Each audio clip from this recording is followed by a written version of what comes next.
Hello, everyone. My name is Ole Kagan, and I'm the Community Engagement Coordinator with LA County Library, and I welcome you to Work Ready, Working with Difficult People. Before we get going with today's event, I'll take care of some housekeeping, do the land acknowledgement, and tell you a little bit about Work Ready.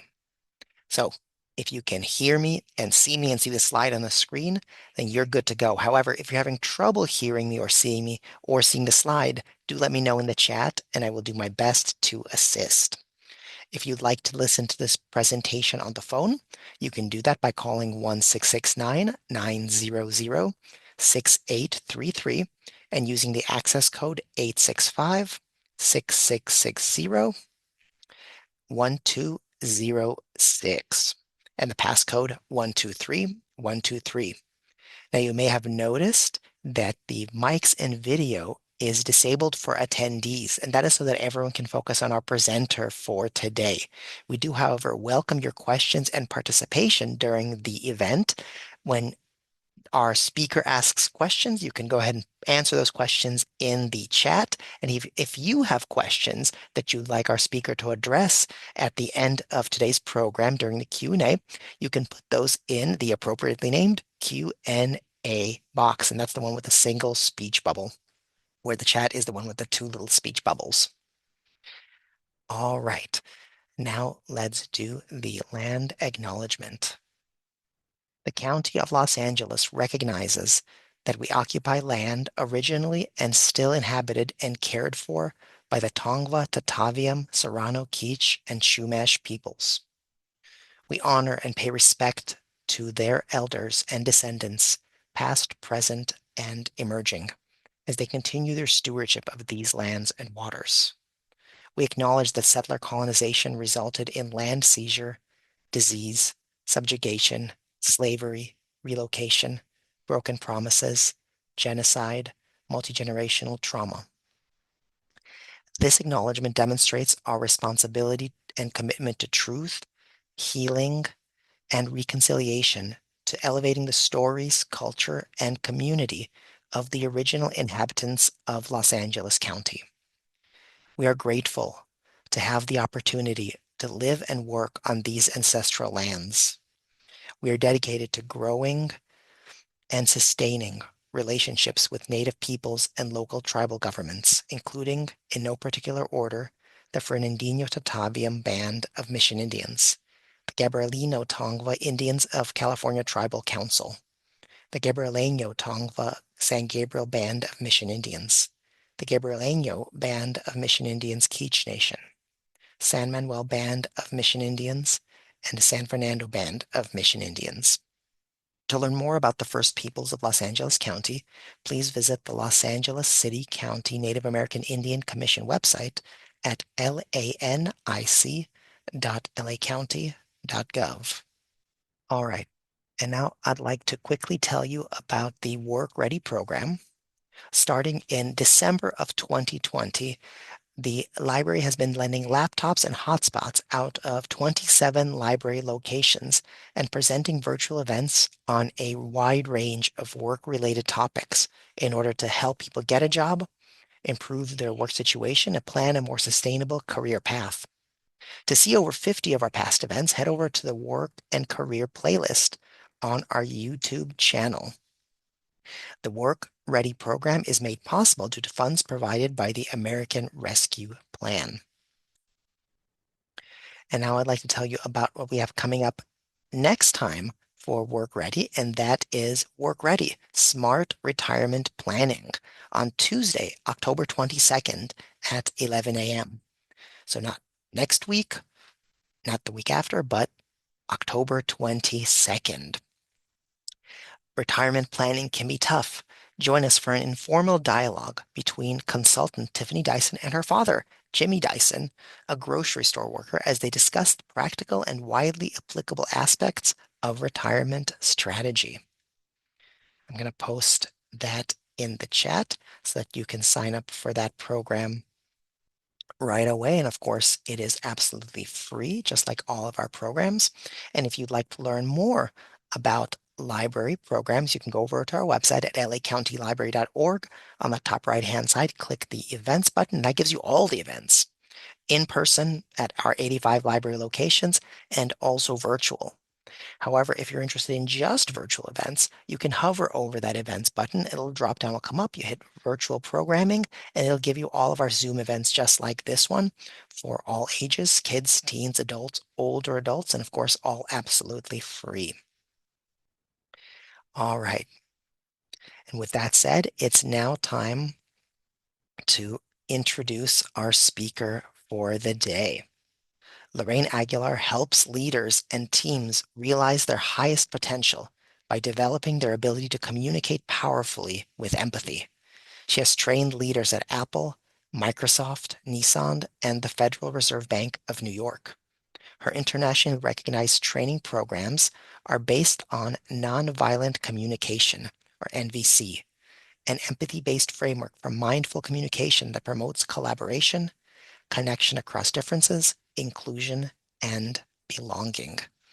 And with that, I would like to bring to the stage Lorraine Aguilar.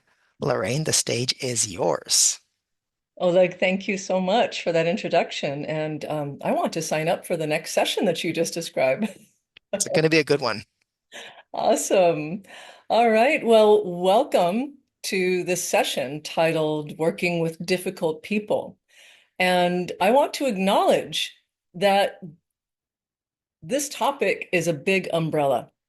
Everything from minor annoyances and things that bug us to things that could actually stimulate trauma and old wounds, to harassment, bullying. So I want to keep this in mind and invite you all to keep this in mind, that there is a spectrum of difficulty. And depending on which tool you might choose would depend on where your challenges fall on this spectrum. So let's share my screen here so we can jump in to what we'll be sharing today. So first of all, let's see how much skin in the game we all have here. Instead of raising your hand, you can just type in the chat. Please say yes in the chat if you have quit or changed jobs because of the people you work with. If you have ever voluntarily left a job because of the people you work with, go ahead and type yes in the chat. And Oleg, you can give me a barometer once you see Uh, how many Lorraine, people. I'm seeing some people are raising their hands, and some people are, the people that are responding are saying emphatically yes. I mean, there's people are saying yes with exclamation points. Somebody is strongly considering it right now. Yeah, yeah. And there's an expression that's been around for many years, which is saying people don't quit their jobs, they quit their bosses. Or I'll extend that by saying they quit the people they work with. Years ago, there was a study by the US Department of Labor of people who voluntarily left their jobs. 46%, nearly half of people back then, this was years ago, left their jobs because they didn't feel appreciated by the people they work with.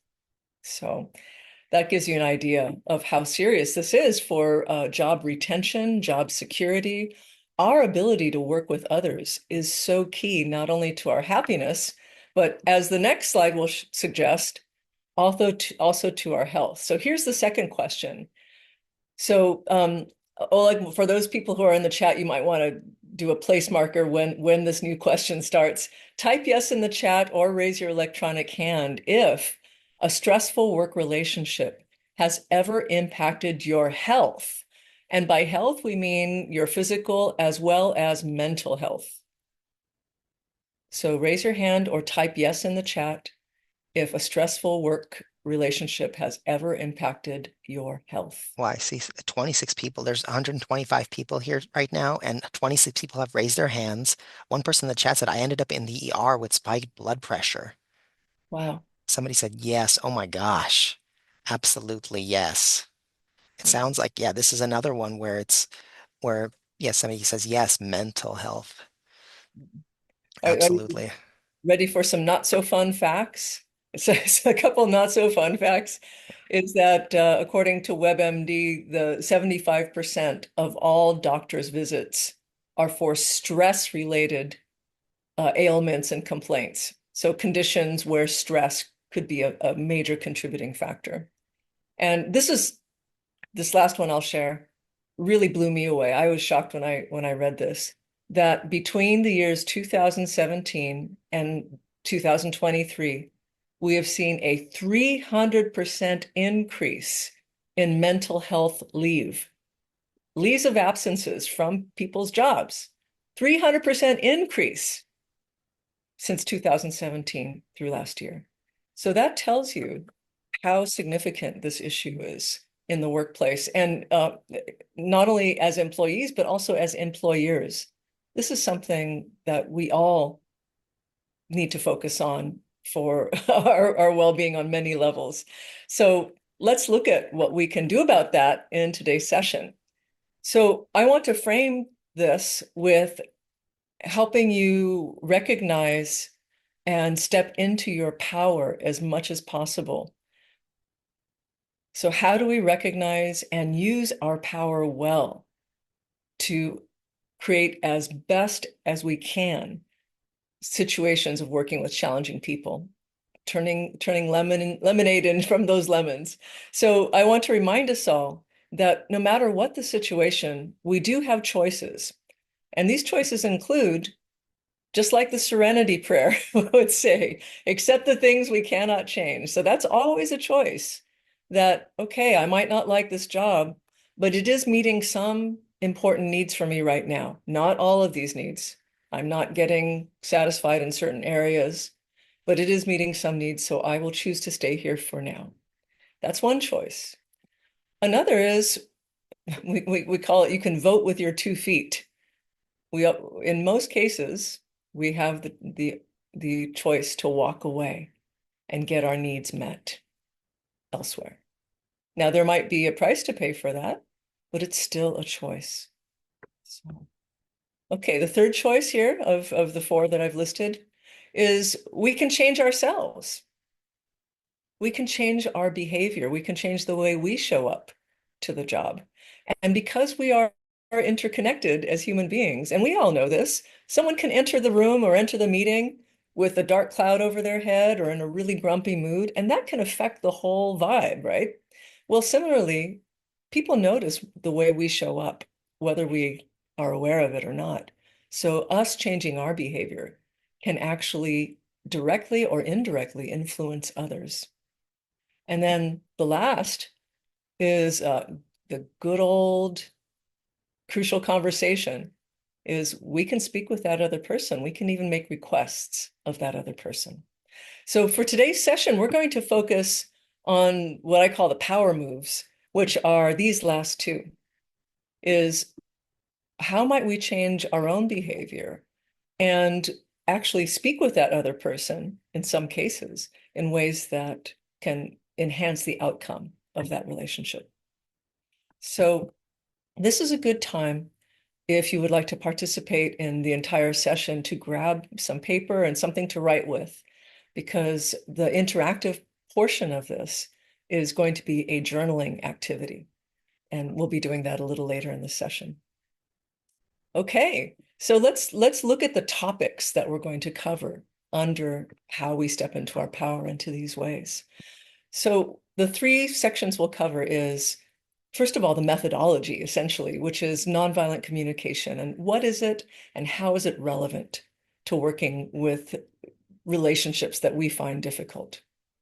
We'll talk about empathy, and not empathy as a feeling, but actually applied empathy. This goes into how we change our behavior, beginning with our thoughts. This is the mindfulness practice of it. And then we'll conclude with what kind of courageous actions we might choose for ourselves that could make a positive difference. So at that, let's start with the big one, or the first one, which is, what is NVC, nonviolent communication? That's the abbreviation. And by the way, the giraffe is the mascot of nonviolent communication, and we'll talk about why that is in a moment. So as Oleg mentioned, nonviolent communication is a set of principles and practices based on empathy, and it is a mindfulness practice. because it's not just about what we say or do.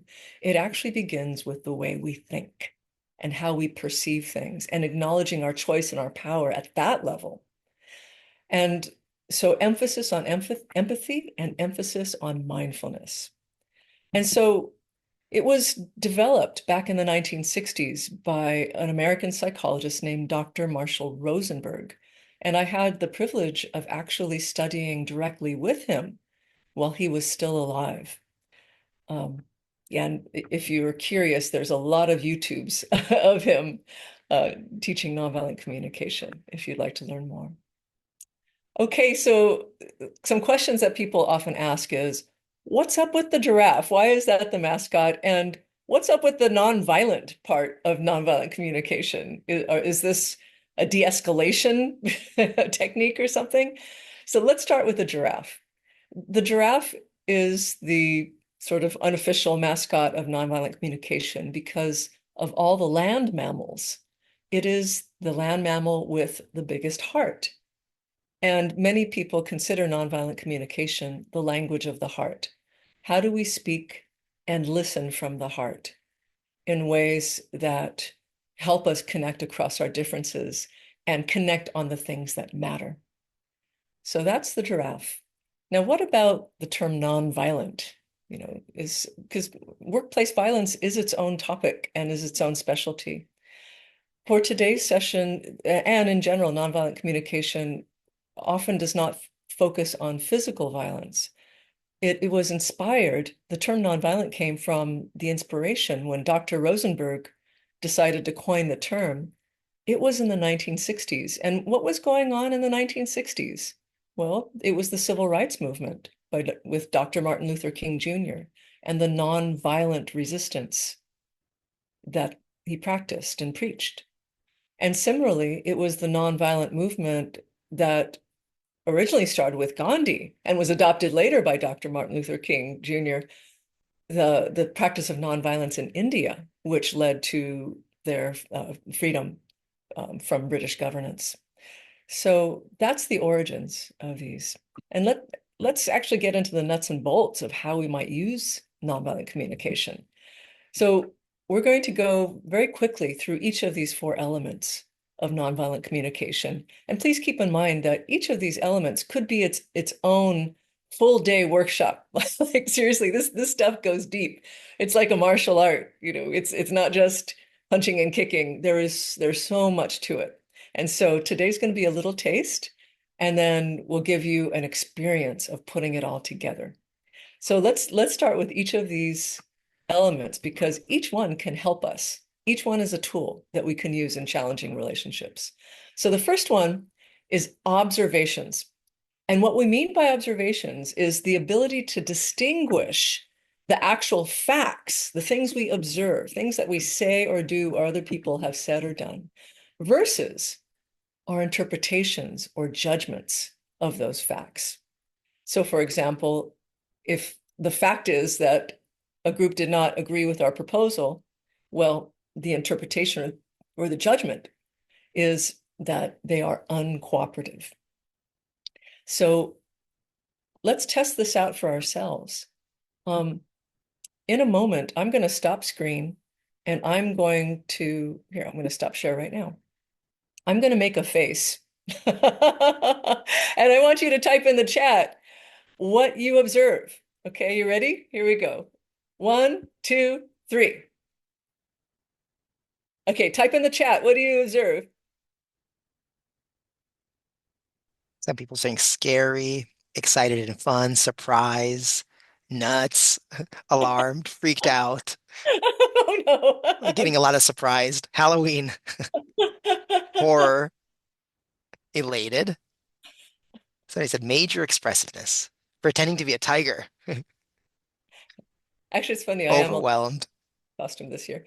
Okay, well, this is a beautiful exercise. So, Oleg, thank you for listing those. So, check it out. This is such a beautiful and simple exercise in human behavior. So, I'll just go through a few of these. Um, Overwhelmed. Is that an actual observation, a fact, or is it an interpretation of what you see?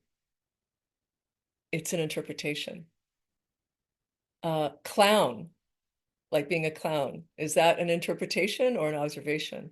That's an interpretation. We have aggressive, right? These are all interpretations. Now, if we went to the actual facts, what would you actually see? The observation would be hands up, mouth open, eyes wide, maybe a motion with my hands. So these are the pure observations. The pure observations is the mouth open, the eyes wide, the hands up.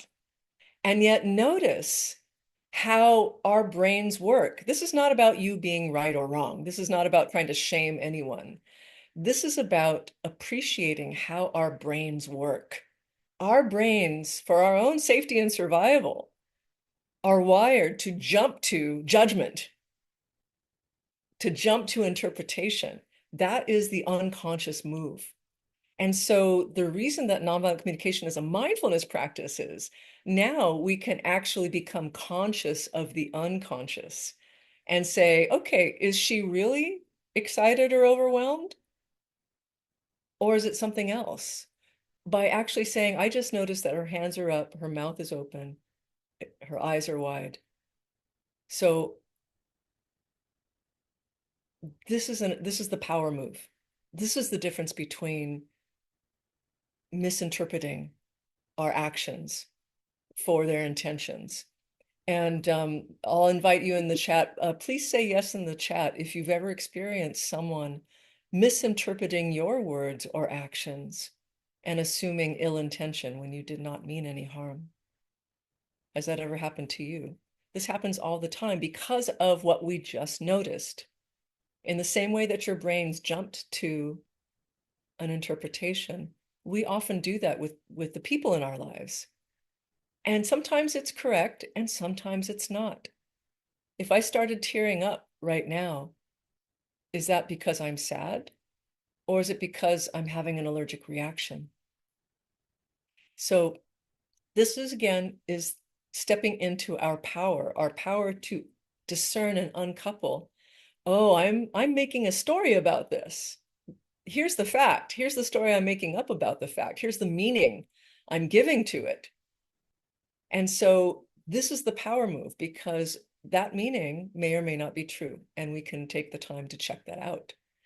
So, okay, you ready for another little game? I'm going to invite Oleg into a game with me. And it's also an observation or judgment game. So, okay, Oleg, are you ready? So I'm you ready. get to shout out observation or judgment. And for those of you who want to play along, you're welcome to shout it out too, since you're all muted. I'm going to rapid fire list some common observations and common judgments that we see in today's workplaces. And you just get to shout out, along with Oleg, observation and judgment or judgment. And I will correct any that are incorrect. And okay, you ready, Oleg? Let's go. Here we go.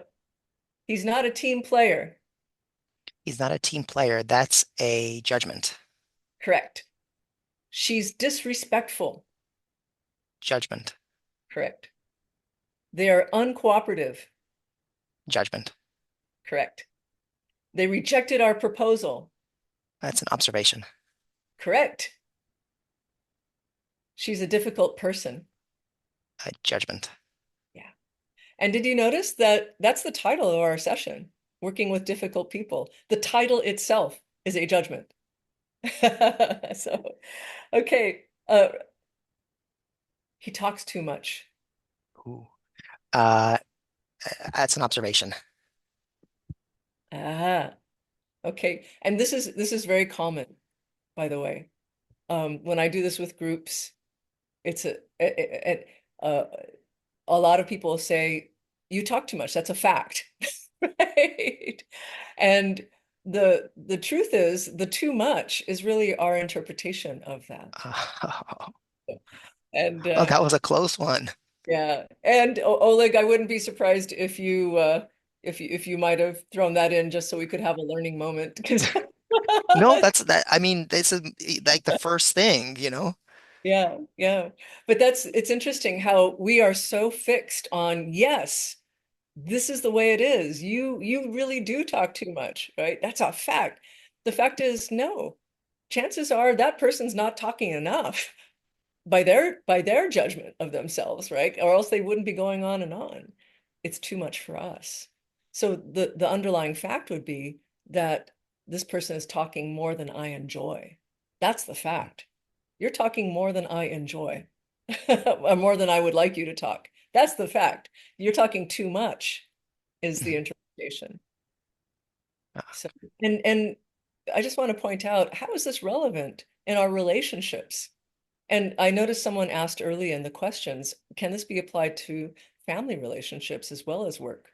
Absolutely, yes. And I trust you will find that out as we go through these examples. So imagine if Oleg and I were working and he noticed that I was dominating at meetings, which is also a judgment, right? That I'm dominating, right? What would be easier for me to hear if Oleg said, hey, Lorraine, you're talking a little too much during these meetings. Even if he said it with care, I would probably feel some shame, maybe some defensiveness. But if he said, you know, well, if he said you're talking more than I enjoy, that would still be a little hard to hear. But the key here is if we go with empathy and kindness. If he said, hey Lorraine, I really wanted to say something during the meeting, but I didn't want to interrupt you. Could you imagine how I would respond then? I'd be like, oh my God, I am so sorry. I care for you. I want you to contribute. I will edit myself. So when we come from a place of care instead of blame, this is how we can transform our relationships. So let's see. I think I have, two more examples. You two ready more. for two more Yep, for our family? let's do Okay. it. They are a great leader. That's a judgment. Yeah. And that's true. And profits increased under their leadership. That's an observation. Absolutely. There we go. Ding, ding, ding. Thank you, Oleg. And I hope you enjoyed playing along. That was fun. Take a moment and notice, those of you who have ever had the joy and pain of a performance evaluation, how much of today's human resources forms, human resources terminologies, are these types of judgments? Things like how respectful are they? Are they a team player? How cooperative are they? How collaborative are they?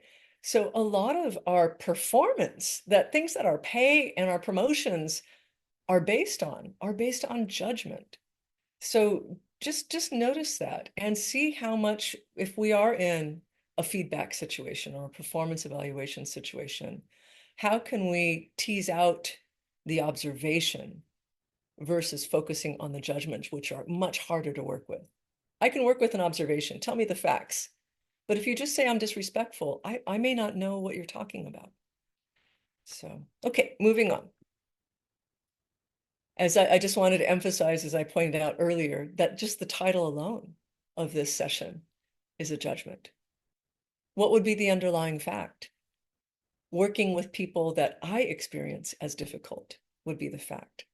See, this is the difference between ownership and accountability versus blame. If I say I'm working with a difficult person, I'm pointing the finger at that person, saying, you're difficult. There's implied blame in that title.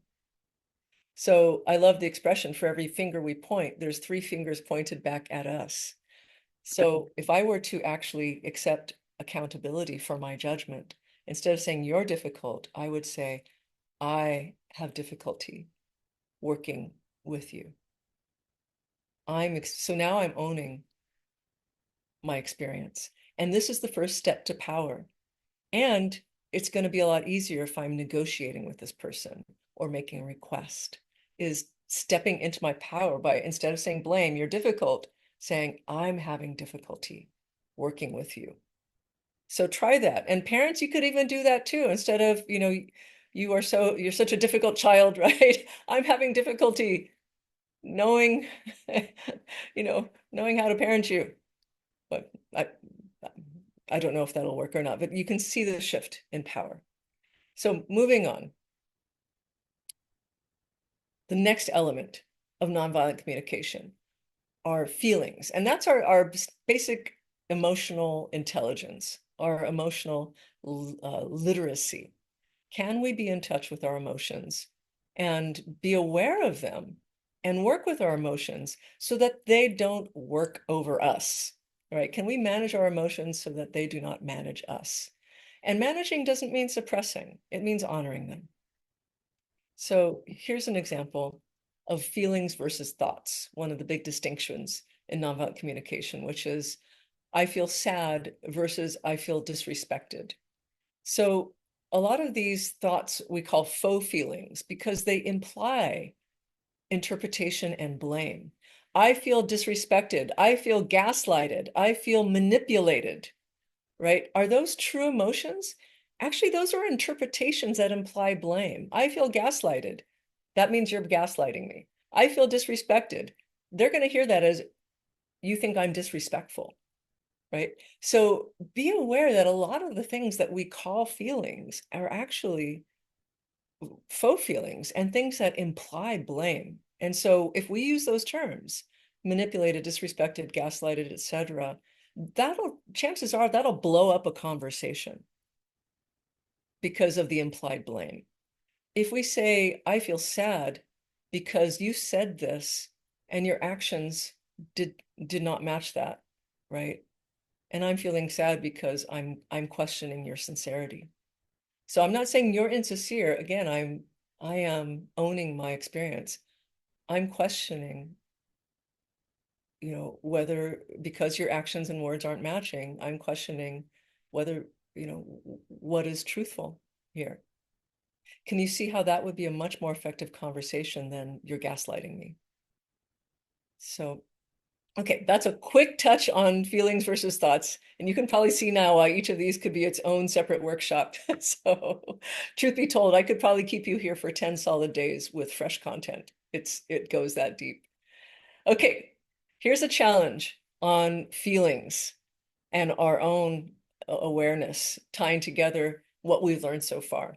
Okay, I have the 1 minute anger challenge that I'm going to give everyone here. And I'm going to get to my timer here, where we're going to set a timer for 1 minute. Here's your challenge. Try to feel anger without any thought behind it. And I'll do it with you. Try to feel anger without any thought behind you. You've got 1 minute to do that, starting now.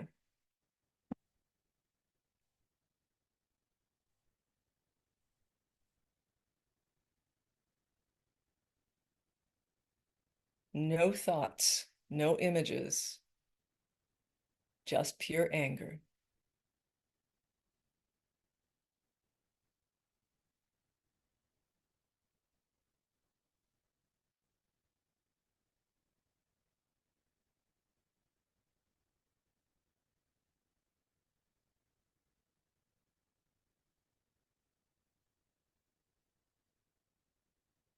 You have 20 seconds left to experience anger without a thought.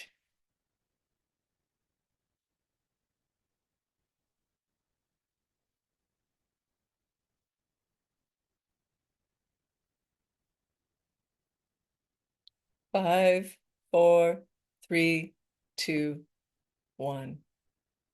Okay. So how was that? You're welcome to put your thoughts in the chat, and Oleg, you're welcome to read anything out if you'd like. One person thus far has responded, I can't. Impossible. I found it difficult. Yeah, Unable to. Impossible.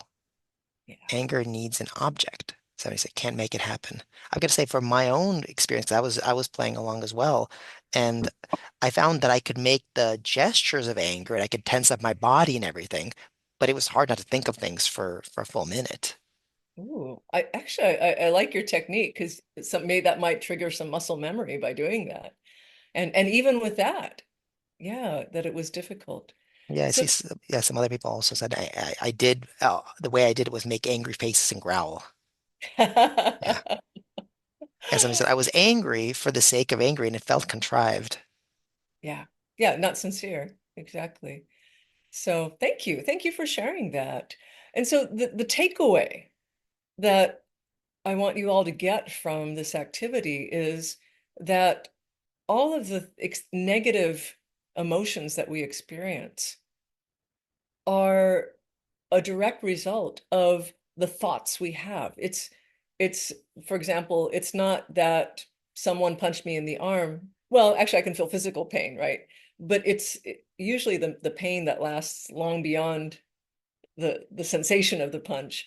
The mental pain is the meaning I give to it. The meaning I give to when someone doesn't say hello when they walk by me in the hall, right? What meaning do I give to that that might stimulate the anger? So again, this reinforces our ownership and our power over so much of our experience is what we make up and how we interpret that. Now, some of those interpretations might be true. Maybe people do have ill intentions. That does happen in this world. And in my experience, and in many of your experience who answered in the chat, people misinterpret our interpretations. Maybe I had a rough morning and people are thinking that I'm upset at them. It's like, no, I'm upset because of something that happened at home today. So, okay. The next is needs. And this is kind of a tricky term. If I were Dr. Marshall Rosenberg, I would probably pick another term for needs. I would call them values. And the reason for that, no disrespect to my great teacher, but needs not to be confused with neediness. This is not about being needy, and not to be confused with I need this, right? A demand. Needs in nonviolent communication are what we call values for the most part, things that we all value in our relationships. And Oleg's going to go ahead and put in the chat a handout that you're all welcome to use for our exercise and beyond this session to support you in this work. And so a list of needs includes qualities we value in our relationships, things like trust, respect, kindness, integrity, appreciation, consideration, things like this. And this is such an important element of nonviolent communication because this is the secret to conflict resolution in many cases. So let's look at how that is the case. So for those of you who can access it, go ahead and take a look at that list of needs in the handout. As I mentioned, it has a list of those qualities we all value in relationships. And the way we work with that is with the understanding of this model that everything that we experience in ourselves and from other people, everything we say, everything we do, is driven by the desire to meet a need. So just like the iceberg model that you see here, so much of who we are is not visible. The part that's visible to others is a very small fraction of all that we are as human beings. So let's say, for example, I want to, let's say I have a need for growth in my life. I want to grow. Let's say I want to grow professionally. So I have a need for growth, in this case, professional growth. What might my strategies be? Well, I might take a work ready program. That's one strategy. I might go back to school. That's another strategy. I might get someone to help me get a resume together and update my CV. So these are all different strategies to fill the need of professional growth. Let's say I want love in my life, right? So what are my strategies for meeting my need for love? For some, it might be getting a dog. For others, it might be going on Tinder. It depends on the kind of love and the kind of strategy you want. So why is this distinction important? Why are we playing with this distinction? It's because all conflict, according to nonviolent communication, so I invite you to consider this, consider that all conflict happens at the level of strategies. The devil's in the details, as they say. And connection, empathy, and resolution of conflict is when we get back to connecting on the needs. So I'll give you a quick example. Let's say, for example, I have a need for safety. And as a woman who likes to travel, sometimes often traveling alone, you can probably appreciate how I want to be able to walk down the street and feel safe at night, or anytime, actually. And whether you're a woman or not, right? Whether you travel alone or not, I think you can all have empathy for my need for safety, because that's something that's important to all of us, right? We want safety for our children. We want safety for everyone. And so we can connect on that. As human beings, can you feel some empathy for me? Can you have some empathy for my need for safety? And I can have empathy for yours.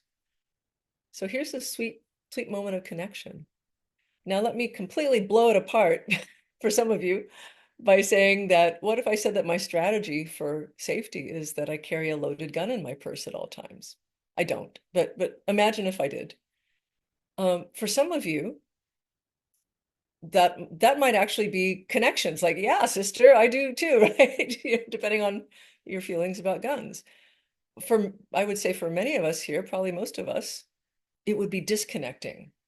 It's like, oh my God, are you crazy? Like, what? I don't feel safe around you, knowing that you have a loaded gun in your purse. That can create conflict. So, how do we go from conflict to connection and resolution? So, here's conflict resolution in a nutshell using nonviolent communication is we have empathy for the need, saying, imagine if Oleg, as my colleague, said, hey, Lorraine, I really appreciate your need for safety, and I really want to support you being safe. He goes, but frankly, it's kind of freaking me out that you're carrying a loaded gun to work. And it's against our policy as well, right? So could we look, here's the power moment. Could we look at other options for keeping you safe that don't involve you carrying a loaded gun? Maybe you could have pepper spray. Maybe we can make sure that, one of us could walk you to your car in the parking lot. Um, so this is why nonviolent communication is often called collaborative communication, because if we connect with empathy, I'm going to be much more open to Oleg saying, hey, could we look at some other strategies for keeping you safe?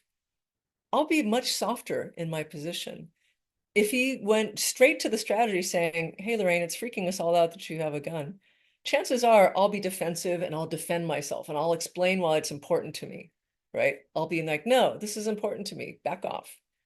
So getting under the water level is how we have those conversations that are fruitful and collaborate strategies that meet everyone's needs. So in a nutshell, that's your crash course on conflict resolution. And we're going to be applying this in our activity in a little while. So let's just go through a few examples because, again, we're going to apply this to your own life very shortly. So the takeaway that I want you to all have around this concept is to hold strategies softly. Those are the negotiables. Those are things we can change on and often easily change. However, hold needs as precious. Our needs are precious. So imagine if I was a boss and someone came to say, hey, I want a raise. And even if I like this employee and want to give them a raise, let's say I had a bad year. Our company had a bad year and I have no budget. Let's say I have zero authority this year to give raises. Well, I want to keep this employee. So this is the conversation is let's find out what's important to that employee. Is it that they want to feel valued and appreciated? And this is one way to do it. Is it that they did some research and found out that our company or that they're not making a fair market rate and they just want some fairness? Or is it that maybe there was a health crisis in their family or a sudden need for elder care or something where they basically just need more money to support their family needs? So can you see how powerful it is if instead of just rejecting, I want to raise, sorry, no, if we go deeper under the water level of that iceberg model and say, well, tell me more. What's important to you about that raise? So if it's about feeling valued, that's something I can easily do something about. As your boss, I can express more appreciation for you. That could help. In terms of a fair market rate, if that's important to you, I could, maybe disclose that, okay, our company may not be paying the market rate, but you're actually amongst the highest people paid for your class in our company, right? So it might help them to know that at least you're being paid fair relative to your colleagues. So you can see how this opens up a dialogue that could be more fruitful than, can I have a raise? No. And now that employee has a tough decision about maybe looking elsewhere. So hold strategies softly, hold needs closely, because that's where the negotiations, that's where the innovation and collaboration can happen. So our last element of nonviolent communication is a big one. And it's basically how to make the ask. Is we can always make requests of ourselves and of others that could change things for us and for them. And in nonviolent communication, we distinguish a true request from a demand or a request that has demand energy. In other words, if you say no to even my request, I'm going to be resentful. That's not a true request. So can we honor people's choice versus a demand? So, okay, let's look at the power of empathy and how we might put all of these elements together. So this is the time of practicing empathy for ourselves in a way that could help us step into our power and hopefully have a more powerful interaction with the difficult people, the people that we experience difficulty in our lives. See, even I'm catching myself.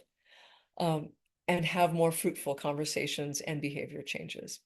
So go ahead and grab your pen and paper or pencil and paper and begin with this first step is to just quietly reflect. Think of a relationship that you find difficult in your life. Any relationship you're not happy about. It could be work, it could be not work related. It's up to you. And what I would suggest, since this is a learning activity, um, I would suggest that you pick something that's a challenging relationship for you, but not so overwhelming that it might, I'm asking you to be trauma informed. If it might actually stimulate an old trauma or or something that would disconnect you from being able to learn what we're here to learn, I would invite you to pick something that might be a little less reactive for you. So pick something that's challenging, but not overwhelming for this. So once you identify that relationship, go ahead and write down all of the negative judgments that you have about that person. This is unedited, uncensored, just for your eyes only. Let it rip. What's wrong with them? This is permission to judge, right? What's wrong with them? What do they understand? What don't you like about them? What's messed up about them? Just rip into that paper. Let it out.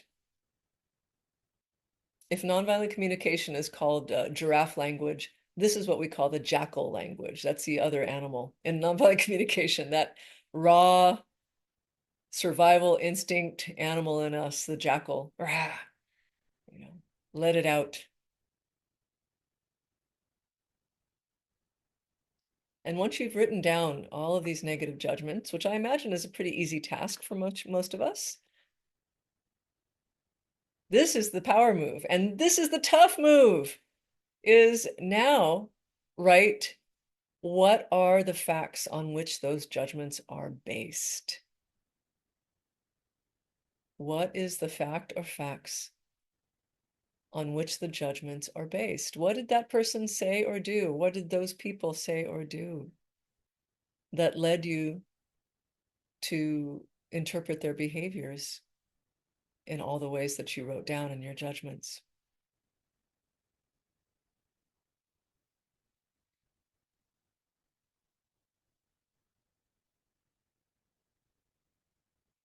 A tip on how to identify whether it's an observation versus an interpretation or judgment is it something that a video would capture? If it could be part of a video or video transcript, then you know it's an observation.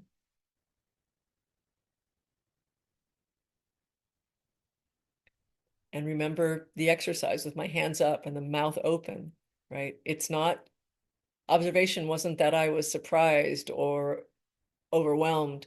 That's not the observation. The observation is hands up, mouth open, eyes open.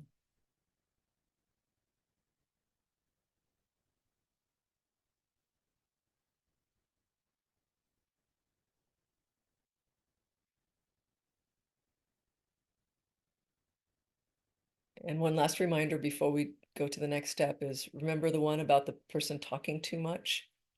That's not an observation. The observation is you talk more than I enjoy. So maybe this person is doing something more than you like, right? Or doing something not as much as you would like. That could be the observation. How do you own it in terms of your experience?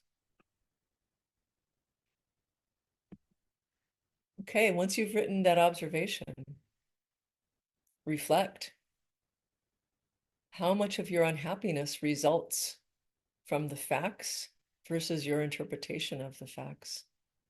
And you're welcome to put in the chat how you might answer that question. How much of the unhappiness that you experience in this relationship results from the actual fact versus your interpretation of the facts?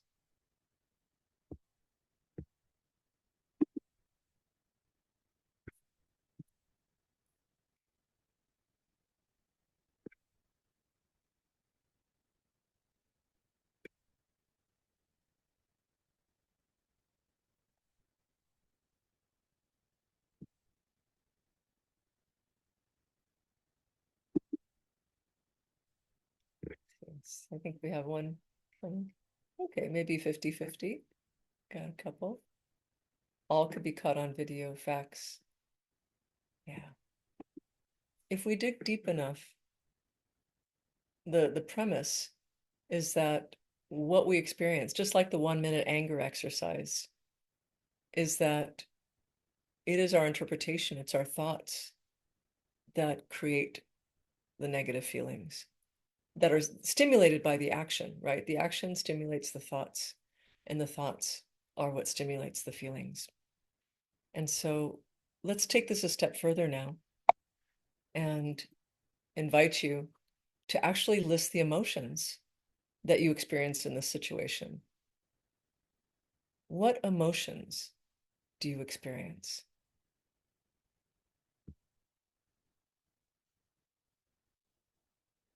And be mindful of keeping them as pure emotions, right? Things like sad, angry, frustrated, disappointed, um, you know, despair, things like this, versus interpretations like disrespected. That's not a true feeling.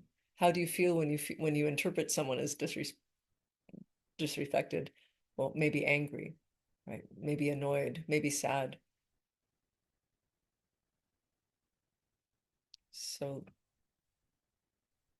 list all those emotions and then admire those emotions. I mean, this is your energy. This is where your energy is going. And our energy is precious.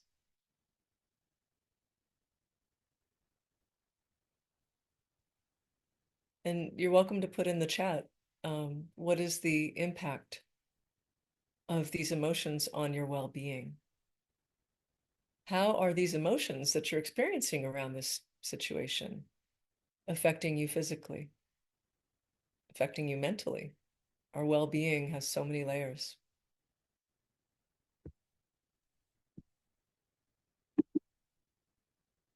Mm.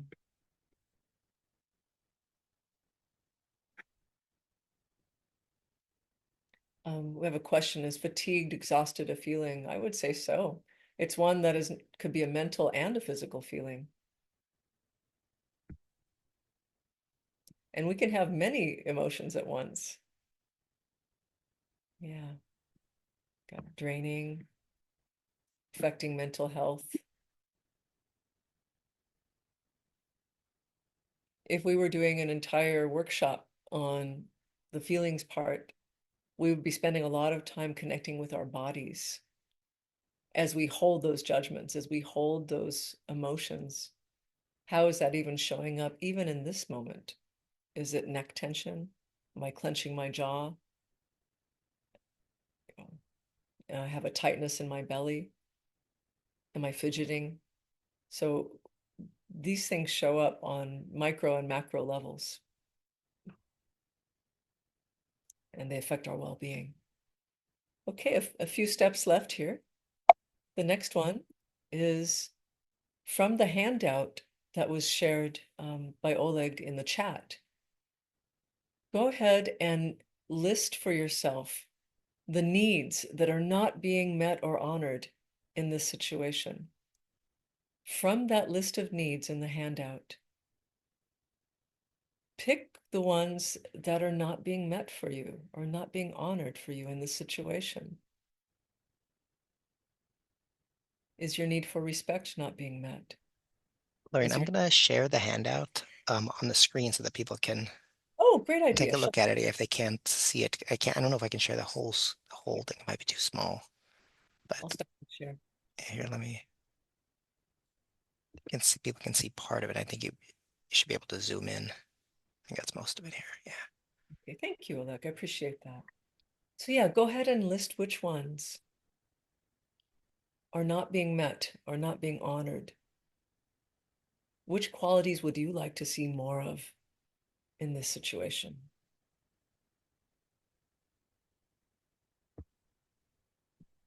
I'll give you a couple of minutes for that because this is a big step.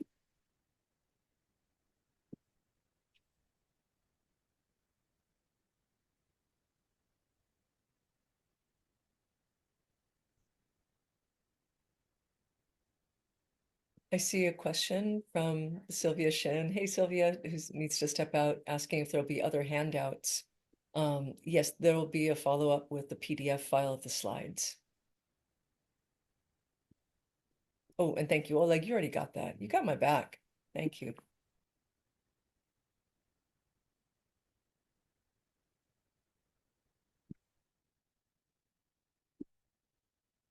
We'll give you another minute to identify those needs. And if you've already identified them, I invite you to sit with them. Sit with how precious they are to you. This is what's underneath the water for you. This is what makes you run, right? This is your heart, the things the things that you're longing for in this relationship. And that's really important. So while we're waiting for the folks to finish, yeah, just reflect on how important these are to you.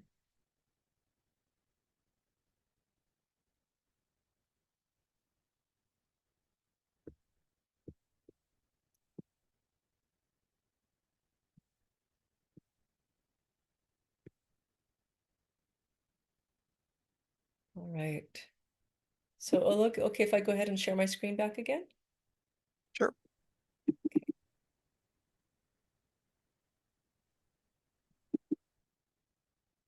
All right.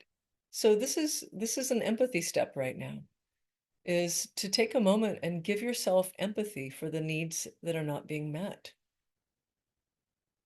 It's difficult to give empathy to others if we don't give ourselves empathy first.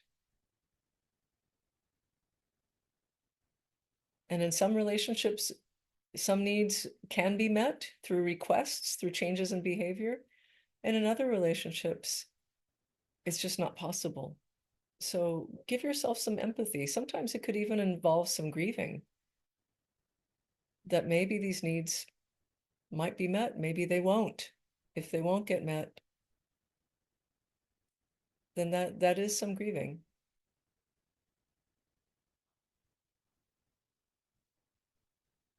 And so now that you've given yourself some empathy,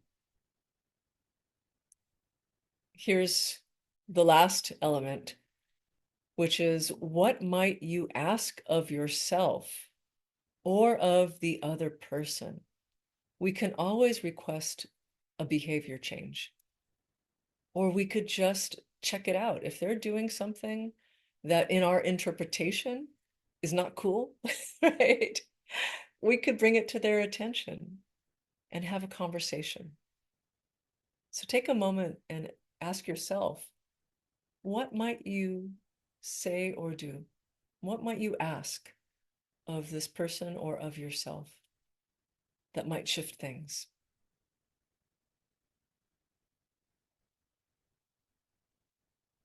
If you had all the courage in the world, is there a big ask?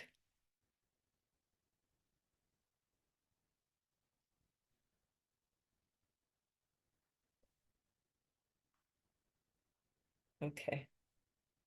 So let's talk about our last section here, which is courageous action. And how do we take what we just experienced in this journaling activity and how do we use it? So I'm going to start with my own tiny story about a lot of the things that we just experienced in that journaling exercise.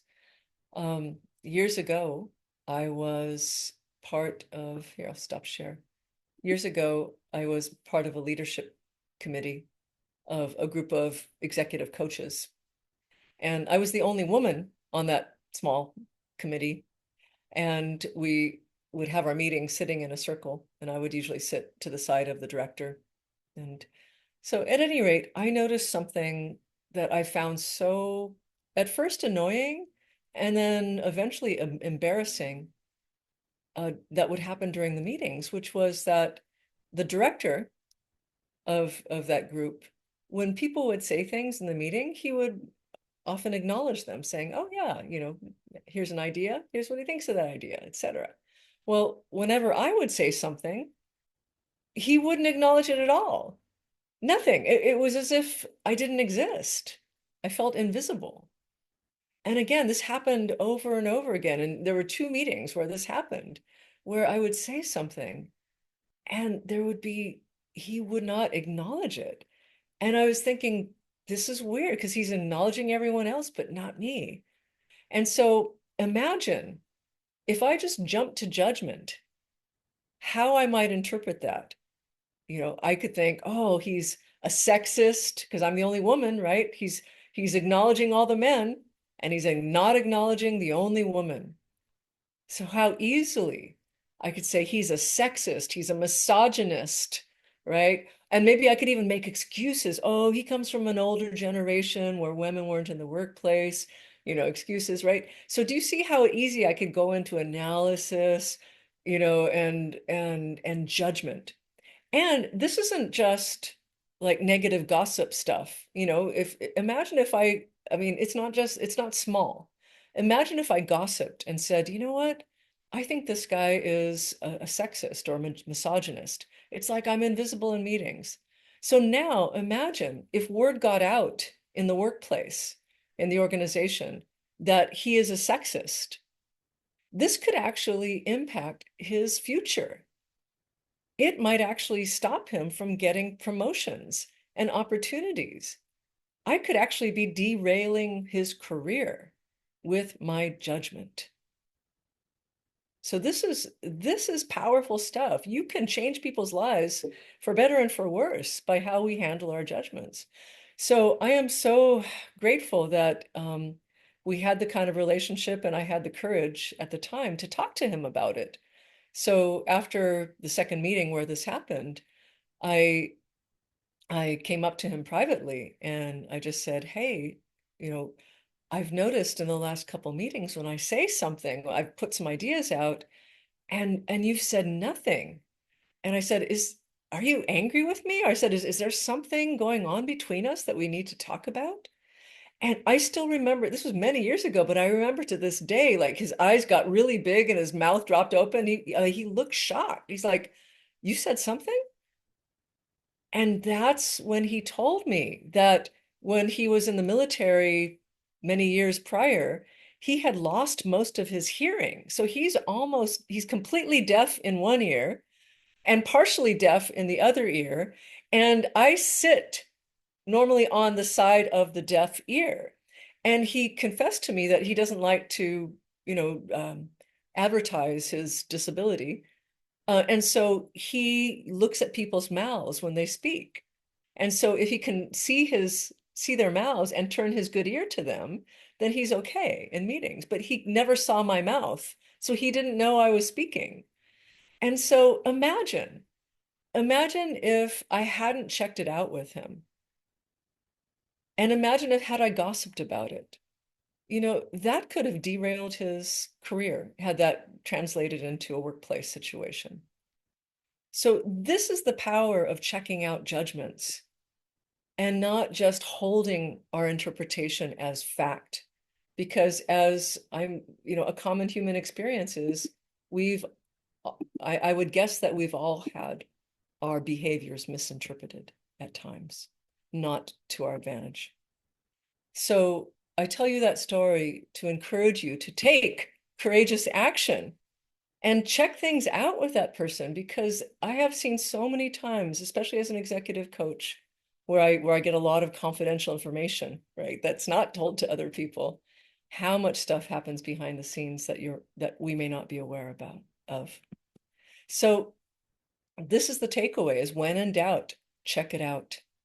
Is express that observation, just the fact, saying, hey, I noticed in the last two meetings when I said something, I didn't get any acknowledgement from you, and yet you were acknowledging the other people. I'm curious. This is the empathetic curiosity. Instead of saying, what's wrong with you? That's not empathetic. Genuine empathy, like, I'm curious, is there something going on between us that we need to talk about? You know, so observation plus empathetic curiosity is the key to courageous action. So here's a tidbit that will help, which is that there's been a study that showed that effective teams give appreciation, not flattery, not flattery based on judgments. Oh, you're so smart, you're so wonderful, but actually evidence-based appreciation. Like, oh, thank you for doing this. This saved me time. I didn't have to work late this weekend because you got it in on time, right?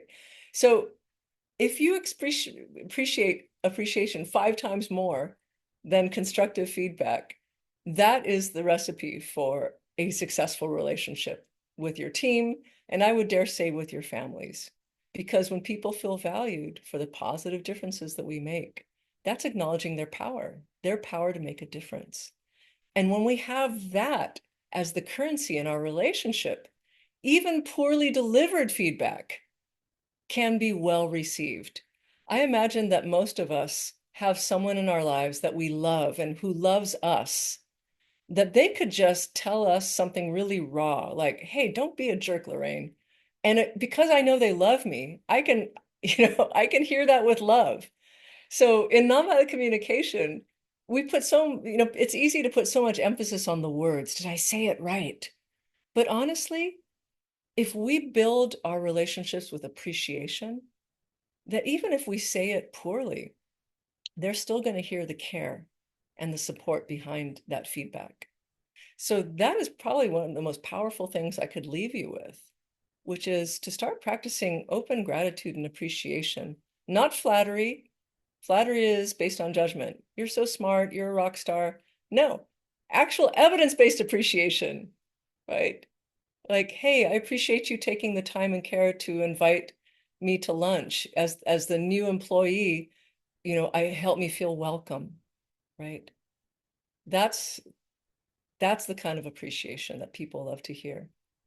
So let's bring this all together so we can take your questions at the end. So to sum it up, we have 4 choices, as we mentioned in the beginning. One is we can accept the things we cannot change, have empathy for ourselves and for the needs that haven't been met, just like you did in your journaling activity. Maybe grieve the needs that won't get met in this situation, and try to find some peace around it. That's always a choice we have.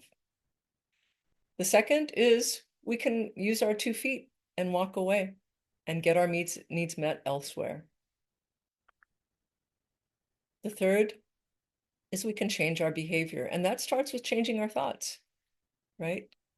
How we interpret a situation may or may not be the fact, or may not be true.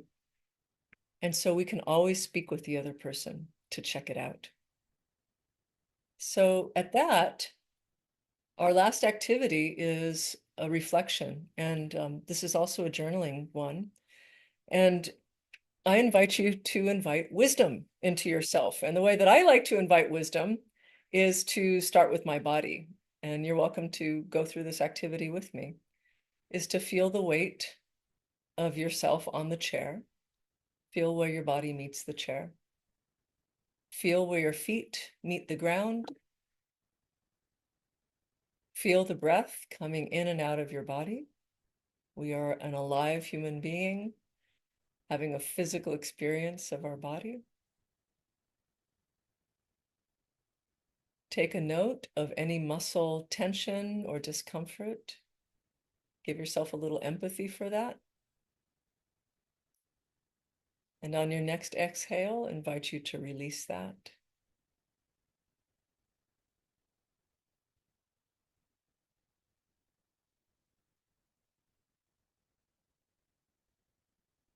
And as we're in this place of breathing awareness, of body awareness, this is the time to invite wisdom.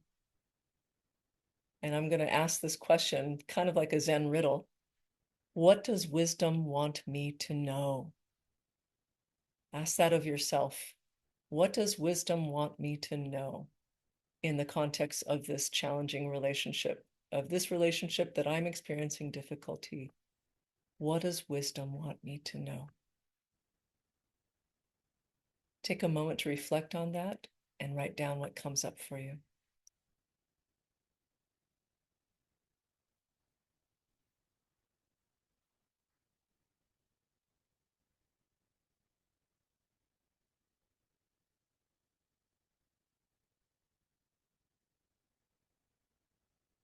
Mm. I love doing this exercise because I do it for myself fairly regularly. And you want to know what came up for me in my relationship that I was reflecting on? What wisdom wanted me to know is enjoy it for what it is and don't try to control it. So that was my wisdom for the day. What's yours? You want to put it in the chat and Oleg can read out a few. What does wisdom want you to know?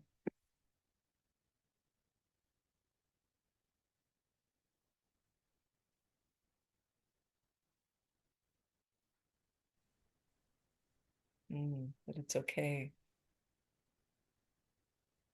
that others are struggling in silence. Thank you, Maribel. Thank you, Jessica.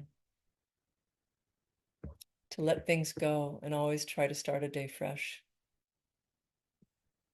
Honoring the grieving process, no matter how long that is. Absolutely.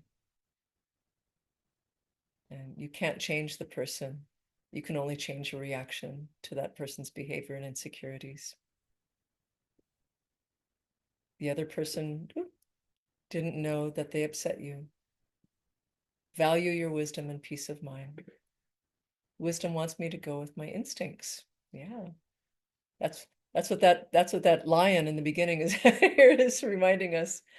So I'll invite you to silently read the rest as we go ahead and bring this to a close. Thank you for sharing that. Actually, I find that really inspiring to see what people share on this question. And I invite you to take this practice home. It's one that I practice at home myself, and I'm always surprised at what comes up because the answer is never the same twice. Well, so far. Okay. Um, in closing, for those of you who want to learn more about this, I suggest that you start with a book. And it's a book written by the founder, Marshall Rosenberg, and it's called Nonviolent Communication. And Oleg has told me that it's available at the public library. So yes, you can check this book out at the library.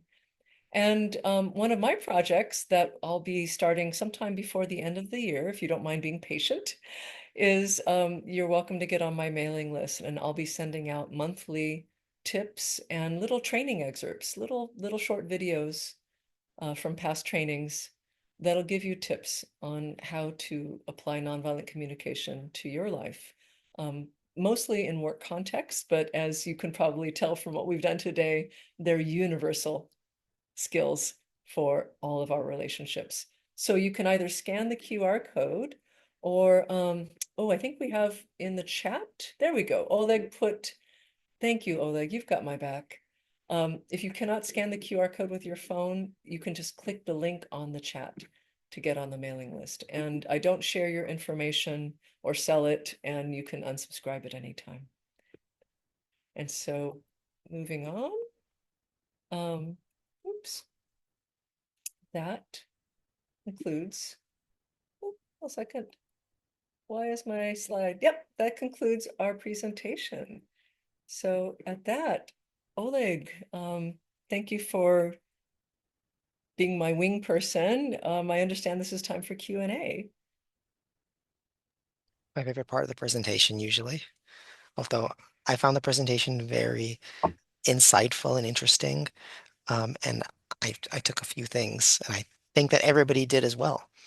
So let us get into some of these questions that we have here. So the first question is, what advice do you have when somebody blindsides you with snarky or nasty comments, either privately or publicly? Yeah. Well, first of all, let's acknowledge when someone blindsides us with snarky or nasty comments. First of all, if it's done publicly, there's an extra layer of shaming that goes on with that, right? So that's going to sting even more. If it's private, that still hurts, right? So the first thing I would say is, first of all, step into your power by noticing the difference between the observation and the interpretation. The observation is specifically, what did that person say? What were the words that came from their mouth? And what was the gestures? Maybe they made a gesture. Did they wave with their hand to dismiss, like a dismissing thing? Now, dismissing is the interpretation. Waving the hand is the observation. So what was the observation that led you to interpret that it is snarky, right? And so a courageous action would be to check it out with that person in the same way that I checked it out with in the tiny story that I shared. You could say, here's the observation, saying, hey, in when I saw you last time, you said this. I said, and you could even own it. You can say that felt kind of snarky to me. Was that, is that what you intended? So you can own the judgment if you want to say that, or you can just keep it very neutral and say, hey, when you said this, you know, an empathetic curiosity, observation plus empathetic curiosity. When you said this, can you tell me more? What did you mean? And just leave it to them. And that's when they can kind of wiggle, because now you're putting the ball in their court to own their comment and what they meant. So I hope that helps. Let's hear another question. Oh, and give Sure. yourself lots of empathy too, because that can hurt. Yeah. Lorraine's example of using empathy of you talk too much. She changed it to an I statement. Is bringing empathy usually start with an I statement? Mm. Yeah, thank you for mentioning that, because for those of you who've taken similar trainings, I statements are a powerful um, concept. And for those of you who haven't heard that, the answer to the question is yes, that it'll start with usually an observation. I noticed this, right? Or you could say when you did this in the meeting, I felt this way, right? This is how it impacted me. But the key to the I statement, it's not about let me just talk about myself. It's about ownership, right? That I am owning my interpretation. Instead of saying, I think you're a difficult person, it's owning I'm having difficulty. So the whole purpose of the I language is, instead of saying what's wrong with you, like you are a control freak, right? Versus I language saying, I really would like more trust in our working relationship for you so that you can trust me to make decisions that I'm qualified for, right? Or instead of saying you're a micromanager, that's you language, bringing it to I language, pointing back at me saying, and needs, what are the needs on that sheet? Instead of you're a micromanager, saying I value autonomy, you know. So could we talk about how we might have a little more autonomy but still meet whatever you're needing as Hmm. well? So I hope that helps. Yeah. Yeah. Oh, this is a juicy one. What can be done if your colleagues are masterful covert psychopaths, purposely conniving and sabotaging you for sport? This is a question packed with emotion. Wow. Could you read that so I can really savor Yeah. intense one? I want to really kind of embody that for this question. What One more. can be done if your colleagues are masterful covert psychopaths, purposely conniving and sabotaging you for sport? Well, first of all, ouch, Yeah. to say the least, right? and it sounds like things are being done to you. Hmm. So first of all, the first power move is to acknowledge this is going to be hard because it sounds extreme. Acknowledge that that's all your interpretation. That may be true. That might be a true interpretation, but you really don't know unless you check it out. But that is how you are experiencing it. So the first step is to have empathy for yourself, right? Because there's obviously a lot of needs that are not going to get met in this relationship.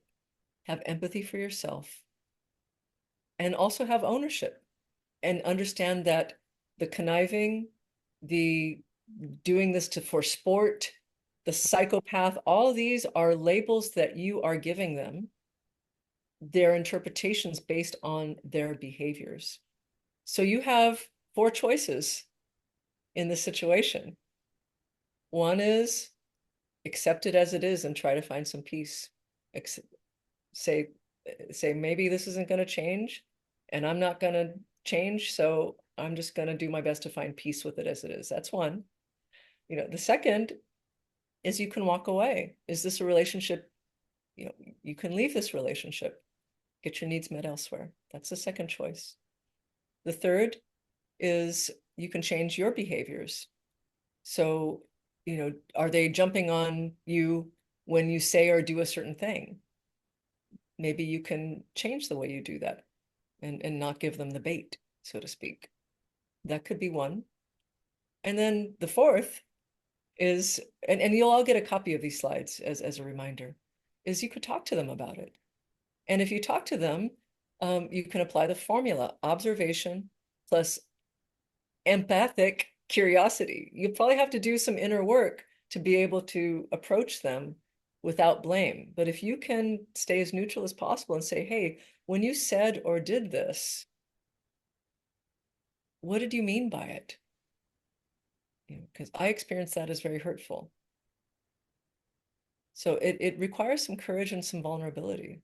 But that is a very powerful choice if you choose to go there. Or you can just, if you think these people are not changeable, then you can choose to walk away as well. So I hope that helps. And Yeah. not easy and not difficult because I'm getting the sense that there's a lot of suffering involved and that it's been going on for a while, based on the way it's worded. Yeah. Well, there's those four choices. So, I mean, they can be, any of them are valid options, Exactly. Only you, potentially. yeah. Only your wisdom will tell you what to do in that case. Let's see. What do you do when people get defensive? And even when we try to our best to make I statements and make things open-ended, trying not to make direct statements at them, they still get defensive and respond with personal attacks. I've been dealing with this and my boss, and I've tried multiple times to talk to them. Yeah. That, okay, I'm so glad you asked that question because that is a very tricky one. And it's one that I think a lot of us could probably relate to. I certainly can. So there are some people in our lives sometimes that no matter how we could study nonviolent communication for years. I mean, I could be Gandhi, right? And say something perfectly and with love and care, free of judgment, and then a person could still blow up, right, and get defensive, etc. So here's what I would offer you in this particular relationship. um One little hack that I use when I'm going to have an important conversation, a feedback session with someone, a little hack that I use is, first of all, I ask for their willingness or their permission first. That may or may not diffuse the bomb, but it helps. So usually if someone is given feedback when they feel like they don't have a choice, or they didn't see it coming, they didn't expect it, that often stimulates a defensive response. But if I were to say, hey Oleg, could we talk about what happened in the last meeting? You know, then he knows something's coming. Or I could say, hey Oleg, are you open to a little feedback? and just getting that permission step, there's something that happens in that other person's brain that can open it up, make it a little softer. Now that still might not prevent it, right? So there's other things you can do as well. One is if they don't respond well to verbal, you could give them feedback in writing. And that way you can express yourself with care, and they can have time to stew it over. Because some people are just natural reactive, that we cannot control them, right? We cannot control them, but we can influence it by changing our behavior. So we can change it by asking their permission first. We can change it by maybe asking them in different ways. We could, some people are good with a walk and talk. Face to face might be too intimidating. It's like, hey, let's go for a walk, or let's do it while we're playing pool, or something. So you can change your behavior, how you give them feedback that might switch, or do it in writing. That's another. That's what the Another, writing is, I think, is a powerful one because then they'll have to think twice before engaging in personal attacks. exactly, exactly. And giving that person time, or if it's a behavior that other people are experiencing, maybe someone else could deliver the news. Maybe someone that they have a closer relationship with. So, if it's something that involves a group, maybe someone else from the group could be the messenger that they might have a different response with. So there's different kind of ways you can do it. And I'll be honest with you, there's one relationship in my life that even with all of the skills that I've practiced over the years, I still resist giving feedback to, because I still haven't found a way for them to receive it well. And um, so that's the last option, which is the first option of the four choices, which is sometimes we just need to accept that this is how the person is wired. Um, but I hope those little other strategies might help. So it is, we have 2 minutes. Let's do maybe one more question. How do you deal with a boss that doesn't exercise workplace empathy? Yeah, that's a big one. Um, I would probably need something more specific to be able to respond to that. Um, it's hard for me to say without knowing like what that boss is saying or doing, but I would tell you this, that if you demonstrate empathy to the boss, that could help, model it yourself. And you could even kind of gently invite them in, and coach them. I know a school teacher who came to me for coaching once, who had trouble with her principal. And the principal was acting in ways that the staff felt was very disrespectful. And that teacher, who was a young teacher, then she was the new kid on the block, spoke with that principal and said, "Hey, do you realize how you're coming off to the teachers?" And just had a heart to heart and say, you may or may, and with innocence, right? You may or may not be aware how your behaviors are being received, but here's how I'm experiencing you, right? And believe it or not, that was risky. That could have gotten her fired maybe, but believe it or not, it helped get her promoted. That principal was so grateful, and I've known this person for years. She ended up being a principal herself years Mm, down the line, and one of the youngest principals in her district. So when you can show that level of care, um, the, there are rewards that come with that. So care and courage. yeah. The person who asked the question had clarified or had gotten a little bit, they focus on money rather than people. That's the lack of workplace empathy. Yeah. Yeah. Okay. And of course, money is important in a business, or else we wouldn't have a business. And so this would be, I would still ask for more specifics. What did you see or do that tells you that they don't care about people? And what kind of behaviors would you like to see more of? So this is the kind of conversation to have with that boss, saying, hey, you know, we would love it if I would love, I love it when you blank, blank, blank. Mm. And that's a nice way to ask for someone to change their behavior. This is another hack that I learned from another NVC trainer, one of my colleagues named Mary McKenzie, who also is here in Southern California. She's like, if you just say, I love it when blank, And that's a gentle way of telling your boss, hey, I love it when you have lunch with us from time to time, or take us out to lunch and, ask us how we're doing. I love it when you check in with me and see how things are going on my project. So that might be a little hack to try out. Thank you very much, Lorraine. I appreciate that people have been writing thank you in the chat. So I think I speak for all of us when we say we really appreciate this wisdom that you've shared with us this morning and into the afternoon. Before we conclude the program, I do want to ask the folks out there if you could fill out the post-event survey, which I'm going to post in the chat. It's very short, but it's very helpful to us. Its shortness leads to outsized benefit for learning about what you need in work-ready programs. Once again, Lorraine, thank you very much. And to all the folks out there, thank you for being here with us and asking your questions and participating in the program. We'll see you next time.